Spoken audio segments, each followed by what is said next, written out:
Assalamualaikum warahmatullahi wabarakatuh.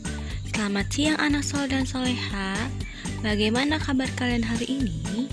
Semoga kita semua dalam keadaan sehat walafiat ya nak. Amin ya rabbal alamin. Langsung saja ya nak, kita akan belajar bahasa Indonesia dan PPKN. Anak-anak hebat, ayo menulis cerita dari pengamatan gambar di sekolah. Amatilah gambar dengan cermat. Misalnya, wujud benda pada gambar. Lalu dengarkan cerita gurumu dengan seksama. Buatlah cerita singkat berdasarkan gambar dan cerita yang kamu dengar. Gunakan dengan kaidah penulisan bahasa Indonesia yang baik dan benar. Sekarang amati gambar berikut ini dengan cermat ya anak-anak hebat. Kira-kira apa yang dilakukan Benny bersama teman-temannya? Simaklah cerita yang akan disampaikan Bu Indah ya. Kemudian catatlah isi cerita yang kamu dengar. Mengamati benda. Benny melakukan pengamatan terhadap minyak di dalam gelas plastik. Gelas plastik dimiringkan sehingga minyak mengikuti gravitasi. Benny memakai pakaian yang rapi, dengan baju masuk ke dalam celana. Benny berhati-hati memegang minyak agar tangannya tetap bersih. Bentuk minyak tidak tetap atau berubah-ubah menyerupai wadahnya. Udin mengamati gangsing. Gangsing bisa berputar. Ada gangsing dari kayu dan ada gangsing dari plastik. Nah, judul dari cerita tersebut yaitu mengamati benda ya anak-anak hebat. Sedangkan isi ceritanya yaitu Benny melakukan pengamatan terhadap minyak di dalam gelas plastik. Bentuk minyak tidak tetap atau berubah-ubah menyerupai wadahnya. Sedangkan Udin mengamati gangsing. Gangsing ada yang terbuat dari kayu dan ada yang terbuat dari plastik. Anak-anak hebat, wujud dan kegunaan benda bermacam-macam. Salah satunya adalah benda padat. Contoh kosakata benda padat di bidang olahraga adalah sebagai berikut. Bat, maknanya yaitu alat untuk memukul bola dalam permainan tenis meja. Sedangkan net, jaring untuk permainan olahraga. Lalu ada kok, bola dalam permainan bulu tangkis. Lalu ada kata tribun, yaitu panggung untuk tempat menonton pertandingan olahraga. Apa kamu bisa membuat kalimat dari kosakata tersebut anak-anak hebat?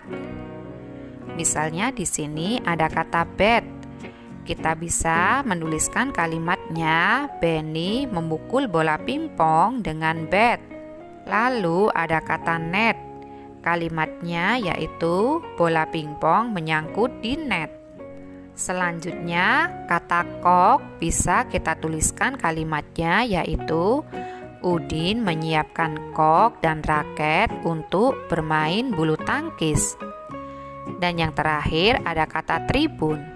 Orang-orang menonton pertandingan sepak bola di tribun. Anak-anak hebat, perhatikan teks tentang sepak bola berikut ini ya. Ada beberapa kosakata tentang permainan sepak bola dalam teks tersebut. Misalnya yaitu tim, yang artinya kelompok atau regu. Kemudian ada kata inti, yang artinya yaitu bagian yang utama. Lalu ada kata gol, yaitu masuknya bola ke dalam gawang. Kemudian ada kata gawang, yaitu dua tiang yang berpalang sebagai masuknya bola.